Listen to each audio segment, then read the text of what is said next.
નમસ્કાર મિત્રો, આજના વિડીયોમાં આપણે યોગીની એકાદશીની વ્રત કથા વિધિ તથા 2024માં યોગીની એકાદશી ક્યારે આવે છે તેના વિશે સંપૂર્ણ વાત કરીશું।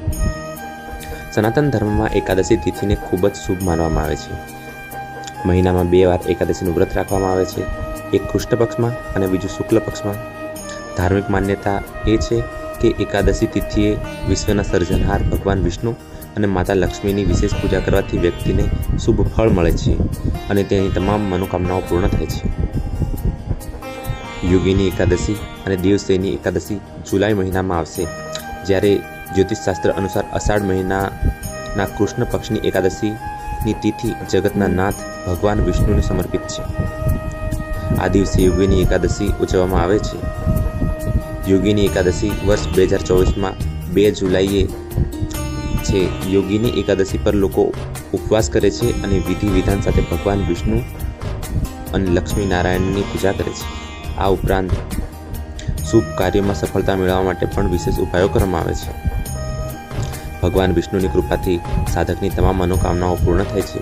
યોગીની એકાદશી પર 4 શુભ યોગ બની રહ્યા છે। ધાર્મિક માન્યતાઓ અનુસાર સાચા મનથી એકાદશીનું વ્રત કરવાથી જીવનમાં ક્યારેય ધનની કમી આવતી નથી। એટલા માટે કહેવામાં આવે છે કે લોકોએ આ વ્રત અવશ્ય કરવું જોઈએ। હવે આપણે યોગીની એકાદશીનું મહત્વ વિશે વાત કરીશું। વર્ષમાં 24 એકાદશીઓ આવે છે। આ બધી જ ભગવાન વિષ્ણુને સમર્પિત છે। આ દિવસે તેમની પૂજા કરવાથી શુભ ફળ મળે છે।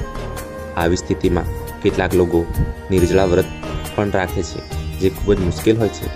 આ દિવસની એવી માન્યતા છે કે જે વ્યક્તિ એકાદશીનું વ્રત રાખે છે તેને ભગવાન વિષ્ણુની સાથે માતા લક્ષ્મીની કૃપા પણ પ્રાપ્ત થાય છે। આવી સ્થિતિમાં અષાઢ મહિનામાં આવતી યોગીની એકાદશીનું વ્રતનું મહત્વ વધી જાય છે। યોગીની એકાદશી 2024માં કઈ તારીખે છે? અષાઢ માસના કૃષ્ણ પક્ષની એકાદશીને યોગીની એકાદશી તરીકે ઓળખવામાં આવે છે।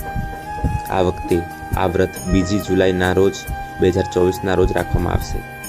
એવી માન્યતા છે કે યોગીની એકાદશીના દિવસે ભગવાન વિષ્ણુની પૂજા કરવાથી પાપમાંથી મુક્તિ મળે છે। એવું માનવામાં આવે છે કે આ વ્રત કરવાથી મૃત્યુ પછી ભગવાન વિષ્ણુના ચરણમાં સ્થાન પ્રાપ્ત થાય છે। આ દિવસે વ્રત કરવાથી 88,000 બ્રાહ્મણોને ભોજન કરાવવા જેટલું ફળ મળે છે। હવે આપણે યોગીની એકાદશીનું શુભ મુહૂર્ત વિશે વાત કરીશું।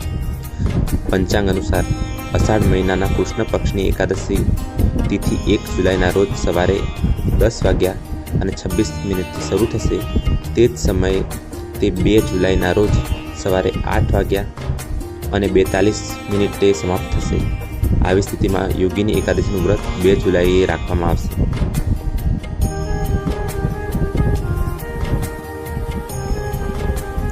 હવે આપણે યોગીની એકાદશીની પૂજા વિધિ કઈ રીતે કરવી તેના વિશે વાત કરીશું।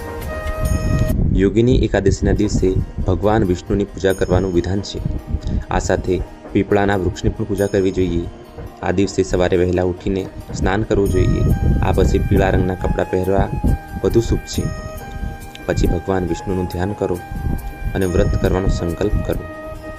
આ પછી વિધિ પ્રમાણે તેમની પૂજા કરો અને યોગીની એકાદશી વ્રતની કથા વાંચો। બાદમાં ભગવાન વિષ્ણુની આરતી કરો। આ દિવસે તમે જરૂરિયાતમંદ લોકોની ભોજન અને દાન દક્ષિણા આપી શકો છો। તેનાથી ભગવાન વિષ્ણુ પ્રસન્ન થાય છે। હવે આપણે યોગીની એકાદશી વ્રતના નિયમો વિશે વાત કરીશું। યોગીની એકાદશી વ્રતના દિવસે અન્નનું સેવન ન કરવું જોઈએ। એકાદશીનું વ્રત ન રાખતા લોકોએ પણ ચોખાનું સેવન ન કરવું જોઈએ। આ દિવસે વાળ, નખ અને દાઢી કાપવાની ભૂલ ન કરો। યોગીની એકાદશીના દિવસે બ્રાહ્મણોને કંઈક દાન જરૂર કરવું જોઈએ। એકાદશી વ્રતના પારણા કર્યા બાદ અન્નનું દાન કરવું શુભ માનવામાં આવે છે।